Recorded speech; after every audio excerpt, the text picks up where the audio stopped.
When I would type in midlife, I wouldn't even finish the word midlife. And the Google search engine would complete it for me and say midlife crisis. Everything I could find was crisis, crisis, crisis. And I thought, is it possible we can write a different narrative? Thank you so much for listening to Beep, I Wish I Knew in My 20s. This podcast is hosted by me, a former high school dropout turned network TV correspondent who had no mentors, no big sister, no one to teach me. So I had to learn life's lessons on my own. I want to pour into you to help you not just survive, but thrive in your 20s. And that's why, okay, we have today's guest, Amanda Hanson, clinical psychologist, transformational life coach. Get that, transformational. You will be, I promise you, transformed in this podcast episode because I already have been.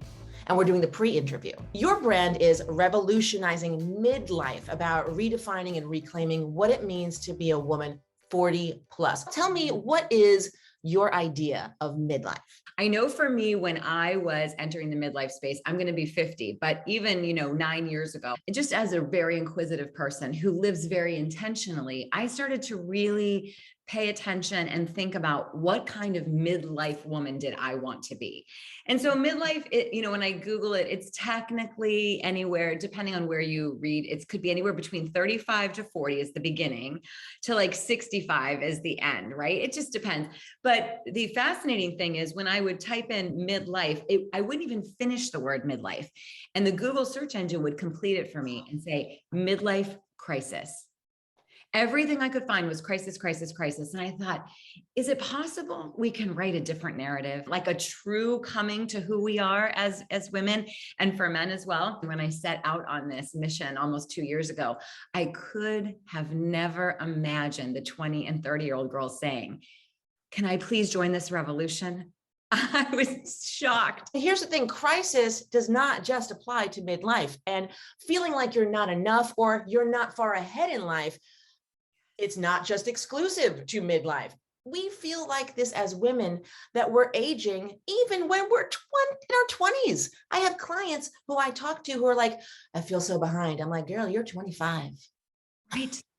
I know. I have women saying to me who are turning 30, they feel like they've accomplished nothing in their life. And when I ask them, what do you mean you've accomplished nothing? And they've got this amazing career, or they're on trajectory for something amazing as far as, where they're headed in their career. And they say to me, I don't have a partner. I don't have children. I haven't bought the home with the white picket fence. And I think if these are our markers for success for women, we have failed women. I really also want to give this full permission to women. Absolutely. If you want to have a family, that's wonderful. But I always tell them, I'm like, listen, it's a lot of work. So while you're in this phase of your life, enjoy what you're doing, enjoy what you're creating. And let's not say that for women, if you don't have these other things, that you are less valuable, that you are less worthy. And girls are getting that message who are unpartnered in their early 30s. They're really feeling they're now considered disposable. That just breaks my heart, because you can go from nowhere to now here like that. You can meet someone today. But I also will tell you that I felt that way too. I just had bad relationship after bad relationship after bad relationship. And I realized, and I know you're a clinical psychologist, so I can't wait to hear what you have to say to this, but I realized at a certain point that I thought there were two types of men: the ones that were really bad for you, but they were exciting and they kept your interest, but they were the bad boys, and the really nice, kind ones that were boring. And when I believed that, I'd only find that. And when I stopped believing that, because I had to do a come to Jesus, I met my husband. Oh, so yeah. And I go from one to the other, because after you got hurt by this one, you'd go to this one, and then you'd be bored with that one and go to that one. But my husband is this wonderful, interesting, keeps your interest, wonderful human. But I didn't know that that existed because I lived in a very linear world. I know you're in a successful marriage, and you've even talked about that you have redefined your marriage as well. What advice do you have to young women as they go out there and date? Two big things. One is I want you to keep in perspective the philosophy of abundance.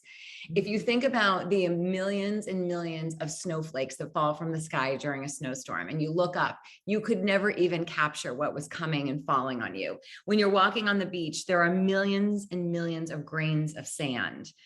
There are millions and millions of people to love. I mean, there are 7.5, almost 8 billion people in this world.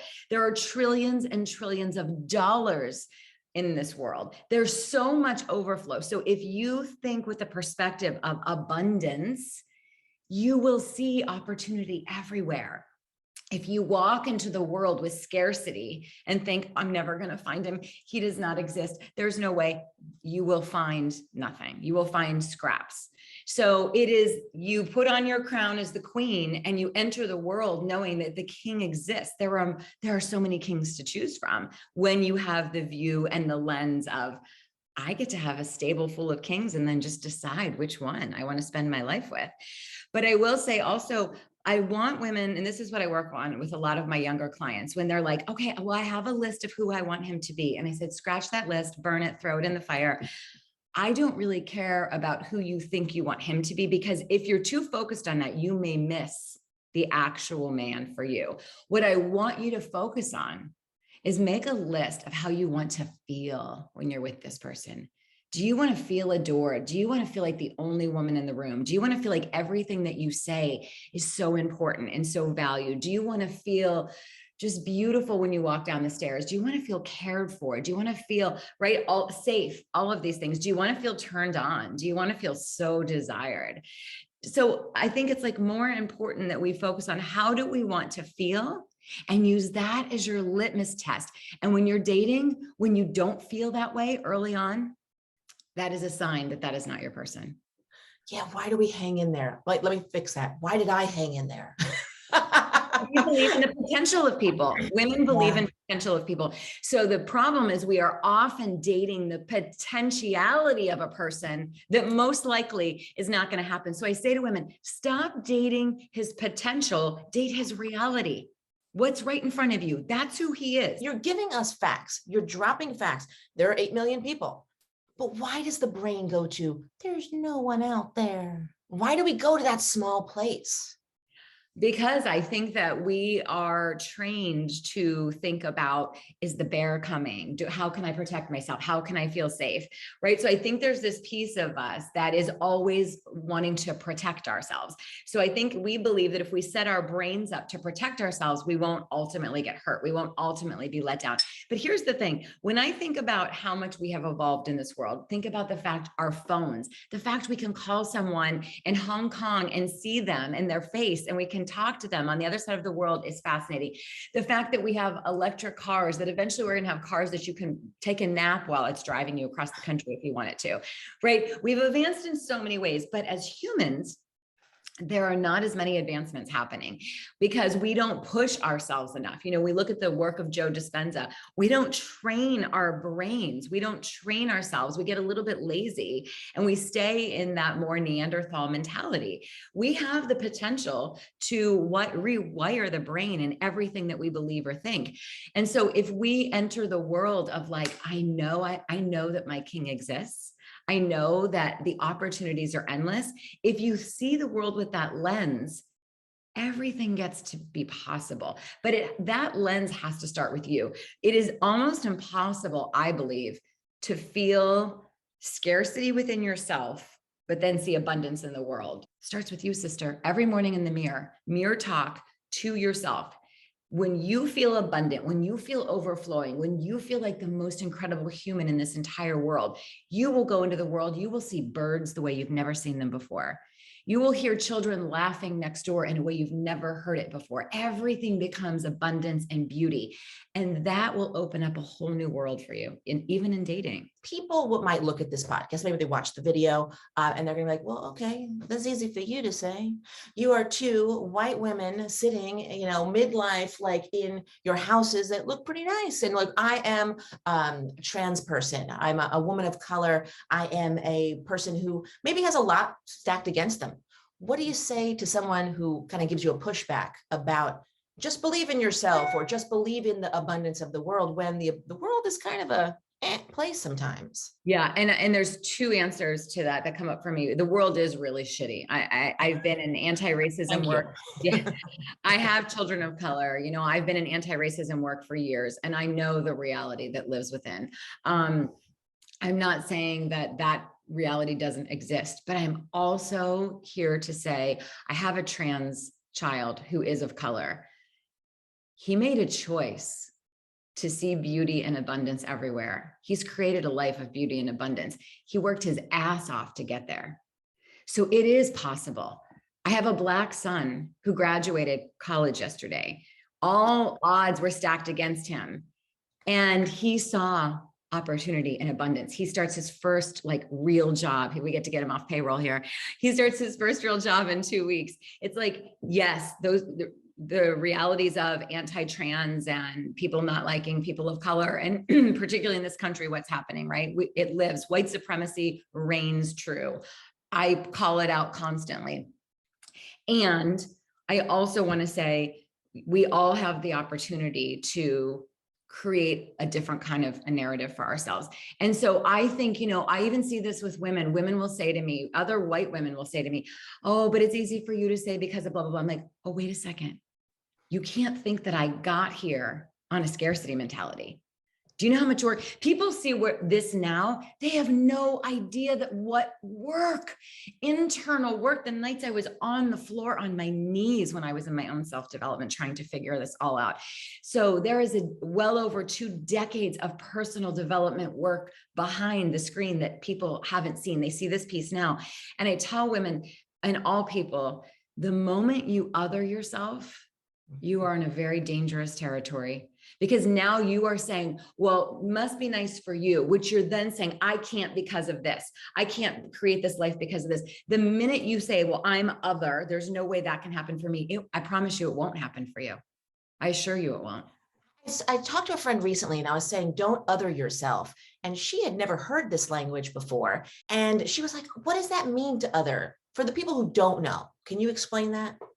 Yes. One of my masterminds, we were talking about the energy of the womb. Okay, this is for context and example. So the energy of the womb, pretty much the potential of the universe, right, lives inside of a woman's womb. It has nothing to do with whether or not you have children, had children, whether or not you even have your uterus anymore.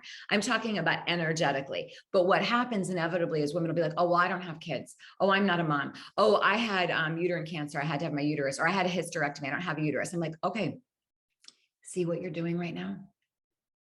You're already taking yourself out of this conversation. You're already looking at the ways you don't fit. Or when women say the example of I feel like I haven't been successful because I don't have a husband or children, you're othering yourself. You're saying that the only term for success is and the value that we say, if you have someone standing next to you, that you're somehow more worthy as a human, right? So we other ourselves, we take ourselves out of opportunity, and we look at oh, so here's a circle of women, right? Or circle of humans. You're taking yourself out of the circle, saying, oh, well, I don't belong. As soon as we do that, we miss the opportunity for more expansion in our lives. And you're really saying, not only do I not belong in the circle, I'll never be able to get into it. You got to ask for what you want. I do believe in the asking. And if you don't receive, that's just the universe saying, all right, I got you. I'm storing this away. Okay, your credits are here. I'm going to get to you eventually. Just wait, because I got something better for you right now. You grew up poor, and you no joke. You talked about this in one of your TikToks, because of course I watch all of them. How literally very poor, food stamps, and you've created quite an incredible life for yourself that you are now helping other women. So you're really creating an incredible life for other people. As women in their 20s, what are the couple of tips you would give, maybe in love, in life, in work? I think what would have saved me a lot of grief and probably another decade of struggle, if you will, was to stop listening to the outside, let's say, consumeristic world. I spent way too many years trying to find my worth and approval in the very toxic beauty culture. And so while I was getting my doctorate, I'm on this, track. I mean, I got my PhD, for goodness sakes. And still somehow the size of my waist seemed to be more important than the fact I had a doctorate, right? Like I still have to remind myself now, which sounds so silly, that I have girlfriends always say, put the doctor in front of it. You earned it.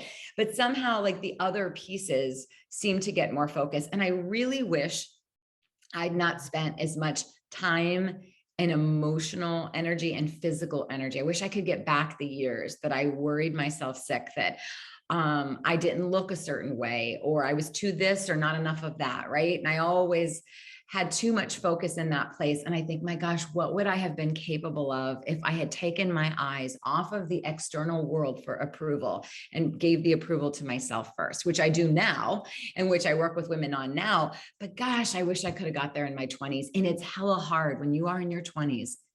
Oh my gosh, I have women telling me now in their 20s, even two of my kids who are still in college in their 20s say to me, Mom, do you know girls get Botox in college now? I'm like, what are you talking about? And they say it's because they went to the med spa and they were told it's preventative. And I say to them, preventative of what? And they're like, oh, I don't know. I guess preventative of aging. I'm like, nothing prevents aging. We're all aging. Are you kidding me? Like, how did we get to this place where aging is so vilified for women? Dirty word. Yeah. It's a dirty word. You can't look tired. You can, as a woman, you're not supposed to look tired. You're never supposed to look like you've lived more than 25 years. You're supposed to like be frozen in time, and you're always supposed to have a smile, regardless of how bad your cramps are, regardless of what you're going through emotionally, you're always supposed to smile. So never look tired, never look a day over 25, and always be happy and pleasant for the world. I still struggle with this. I have a ring light on. If I turn the ring light off, you're going to see the wrinkles under my eyes, or, like, I don't even have a ring light on. I don't do my filter on Zoom. I just don't put filters because I don't even want to go down that rabbit hole. I did 365 days of live on Facebook last year. And I said, the two things I promise you. Yeah. I said, the two things I promise you, I will show up every single day. And the second thing I promise you is I will never be filtered, not in my look and not in my words, because I think women are craving leadership of women who are standing solid in the reality of what it looks like to be an almost 50-year-old woman. And I feel like I do a disservice to my daughter and all the women in the world when I continue to pretend it looks different than it does. Because then somehow, just like in my marriage, if I pretended that this 26-year marriage has been all roses, and my kids ever get married someday and have a problem in their marriage, they're going to think something's wrong because, well, Mom and Dad, we let our kids know. They ask us, we were just talking to our daughter at brunch yesterday, how hard it was. I have filed for divorce 12 years ago, the struggles we've had, because I don't want them to believe some fake facade. I want them to understand the reality. Same for aging. I want them to learn. For me, aging, I decided, when I turned 40, I am going to do aging as a spiritual journey, not as a physical journey. So as soon as I made right with that, everything got to be much easier.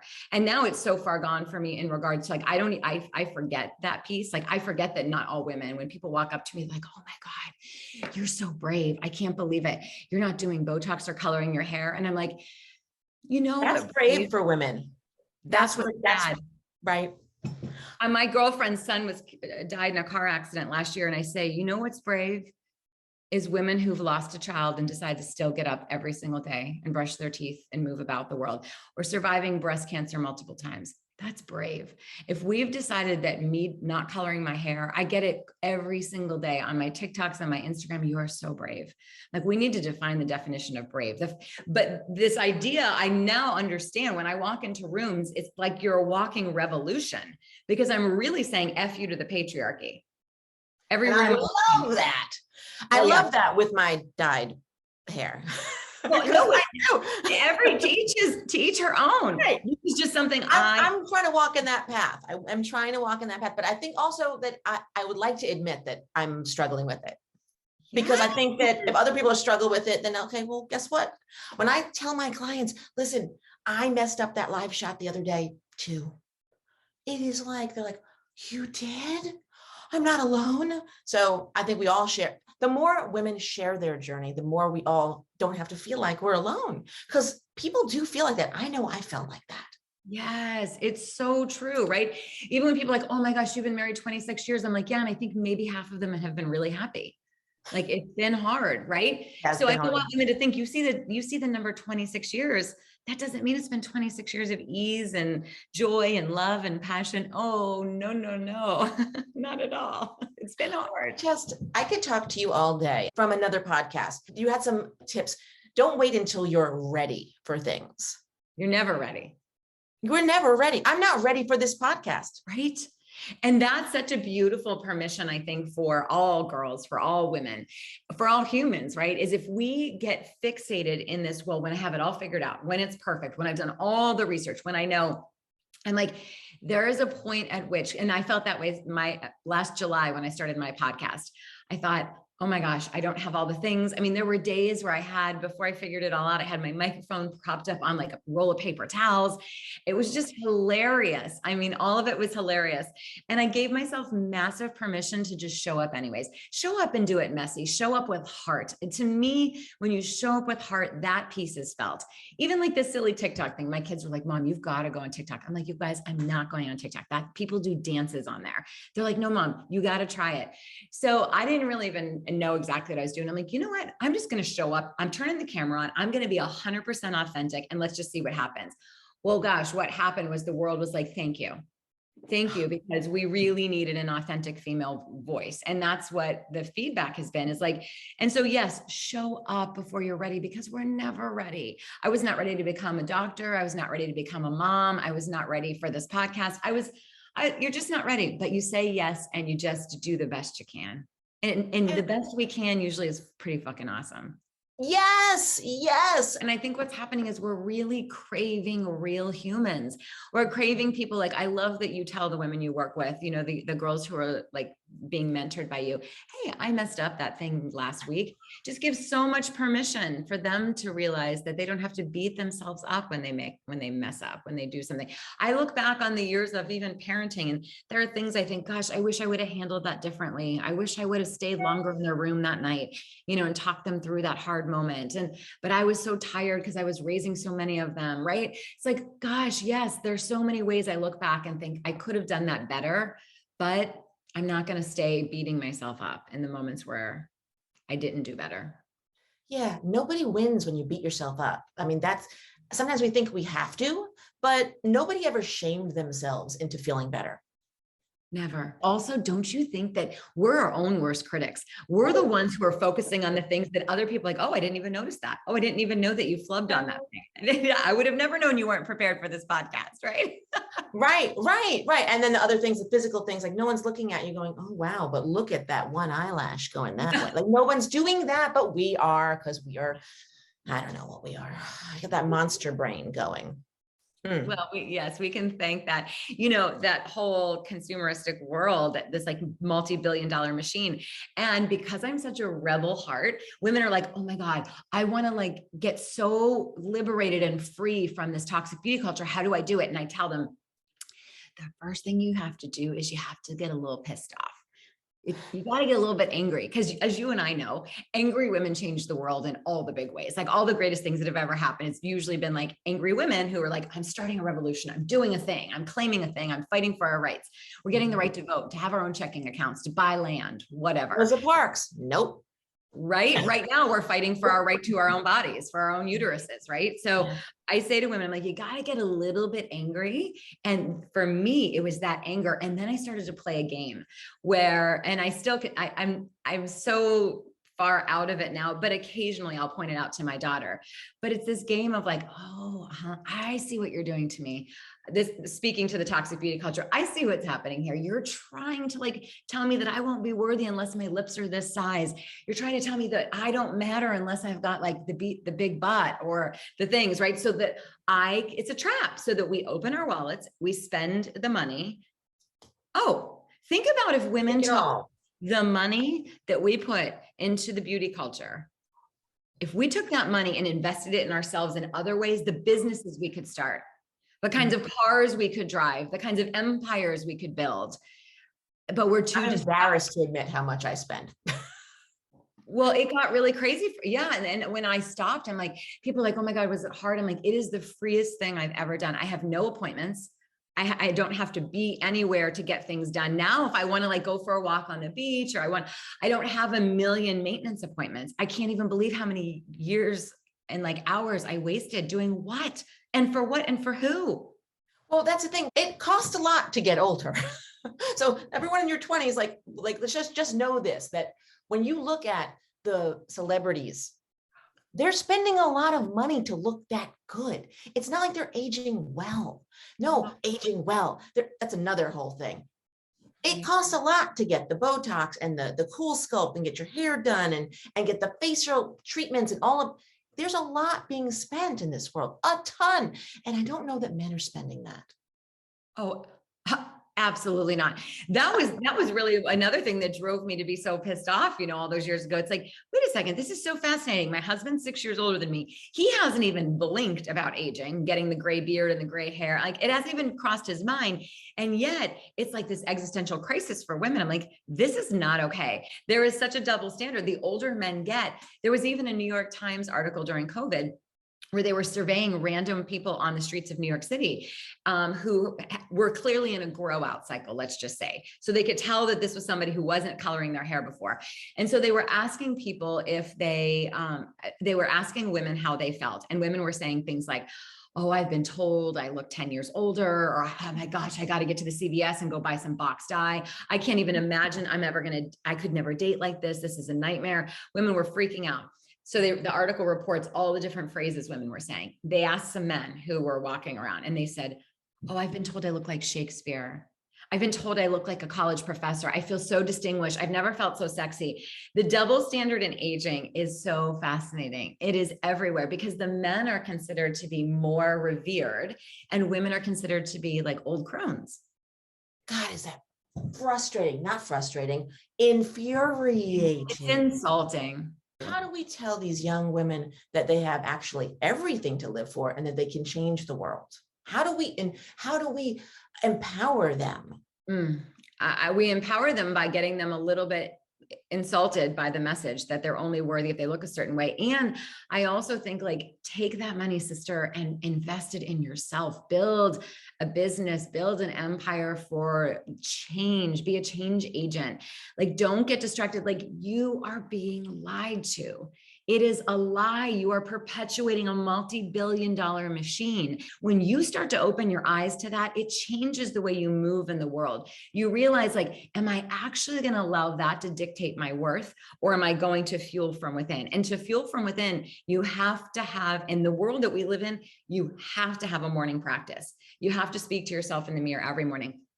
I promise if there was research on this, it would show that after 90 days of mirror talk, your brain would actually change the way you think, function, move in the world. Our nervous systems, our cells, like we get to recode them with the way we speak to ourselves. If I speak to myself, like there's even been studies of water, right? Like 2 jars of water, they speak negatively to one of them. And under the microscope, they were these like really ugly, jagged shapes, the water underneath the microscope. This was like I believe a Japanese scientist. It was in one of Joe Dispenza's documentaries. And then the other one is they would speak so beautifully and kind, loving words to the water, looked at it under a microscope, and it was the most gorgeous, beautiful formations. We have 80% water inside of us. So for us to think when we speak negatively, it doesn't affect the way we look and show up in the world. It does. It affects the way you carry yourself, your posture, your eye contact, your feelings of worth in every place and space that you take up. And so I am steadfast that I will pour into myself before I even turn on my phone, before I have a conversation, before I enter the world, because I get to decide who I am and how I feel. Or I can leave myself wide open, walk into the world and let the world tell me how I should feel. Oh, you get to create yourself. I tell everybody who will listen to that. You're so right. I think about growing up and the things that my mom had said to me, and I remember those words. But here's the thing is, I don't have children. I have dogs, as you might be able to tell by the shirt. I actually have this dog right here. Hold on. Hold on, everyone. Let me get this dude. This is the guy that the shirt is for. Hi, baby.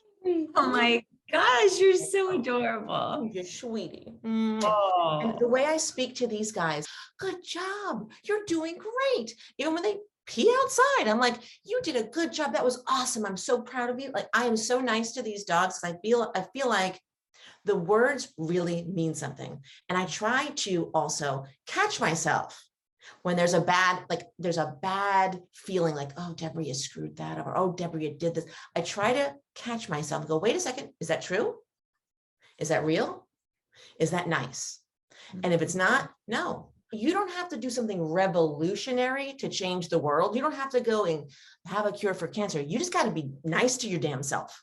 yes, that is revolution. Reverberations. But honestly, Debra, if we think about it, if we really break it down, a woman who is crazy in love with herself, that is a revolution. In this world, it is a revolution to walk in the world so free, so on fire for yourself, so in love with yourself, not in a way that, you know, I am not in favor of the kind of like, I'm better than anyone energy. No, that's othering.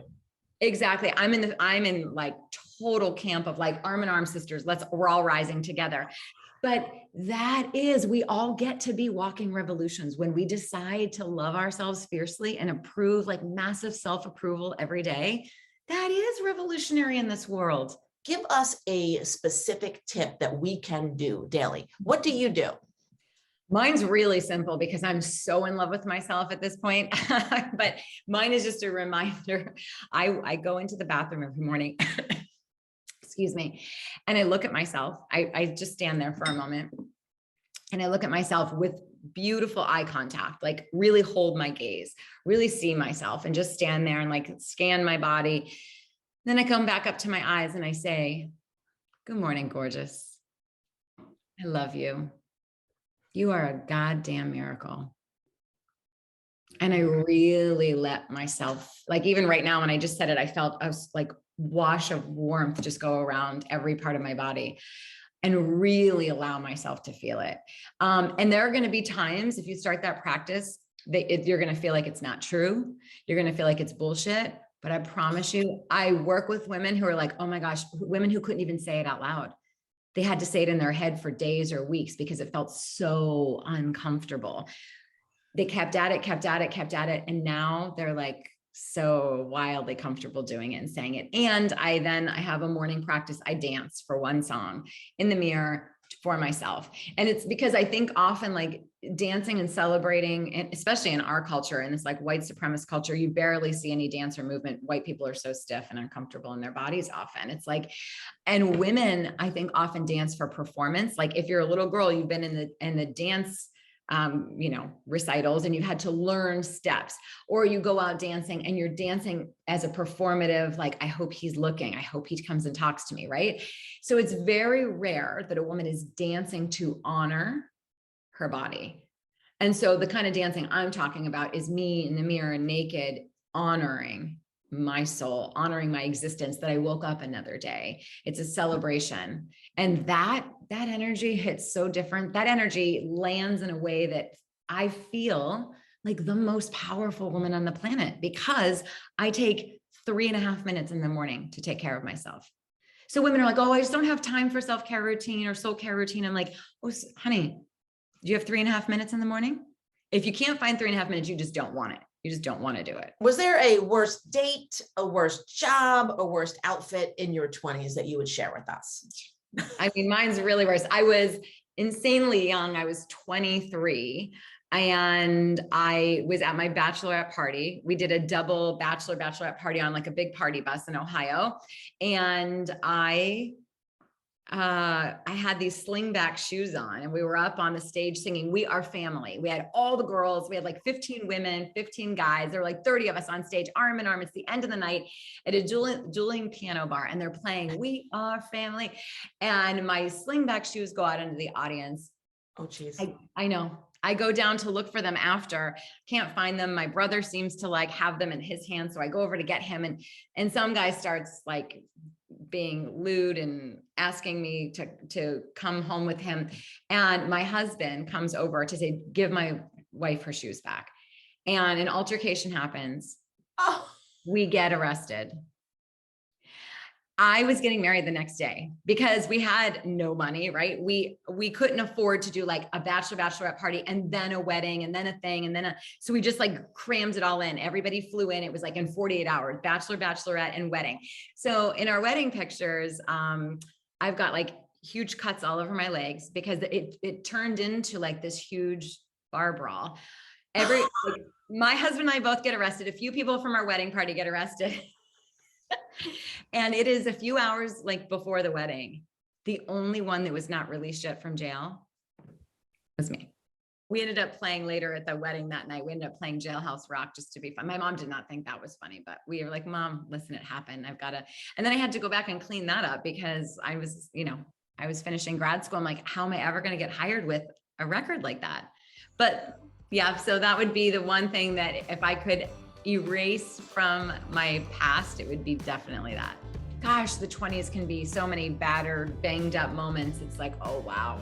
You've made me a stronger person, and we have just poured into the next generation. That is all some beep I wish I knew in my 20s. And I'm so thankful for you, Dr. Amanda Hanson.